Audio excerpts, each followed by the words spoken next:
तो खबर ये है कि 6 अगस्त 2025 को लोकसभा में विपक्ष ने खूब हंगामा किया, लेकिन इसके बावजूद मर्चेंट शिपिंग संशोधन विधेयक 2044 को आखिरकार मंजूरी मिल गई। ये विधेयक हमारे देश के 67 साल पुराने मर्चेंट शिपिंग अधिनियम को एक बिल्कुल नया रूप देता है।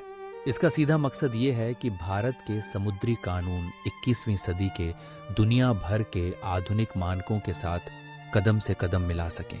एक और खास बात यह है कि अब पोत यानी जहाज की परिभाषा भी काफी बड़ी कर दी गई है। इसमें अब सिर्फ बड़े बड़े जहाज ही नहीं, बल्कि mobile offshore drilling units, submersibles, non displacement crafts और तो और बिना चालक दल वाले जहाजों अनमैन्ड वेसल्स को भी शामिल कर लिया गया है। अब रिसाइकलिंग के लिए आने वाले जहाजों का अस्थायी रजिस्ट्रेशन हो पाएगा। इससे अलंग जैसे जहाज तोड़ने वाले ठिकानों को एक नई रफ्तार मिलेगी और हजारों लोगों के लिए रोजगार के नए दरवाजे खुलेंगे। साथ ही इस बिल में अंतर्राष्ट्रीय संधियां जैसे कि मार्पोल और रेक रिमूवल कन्वेंशन के नियमों को भारतीय कानून का हिस्सा बनाया गया है।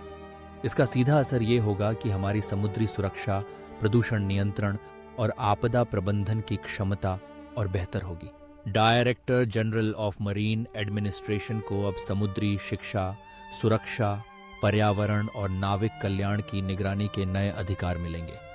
यह विधेयक निवेशकों के लिए भारत के समुद्री क्षेत्र को और आकर्षक बनाता है, आत्मनिर्भर भारत के सपने को आगे बढ़ाता है। ये विधेयक अब राज्यसभा की दहलीज पर है, जहां इस पर गहराई से मंथन होगा और कुछ संशोधन भी मुमकिन है।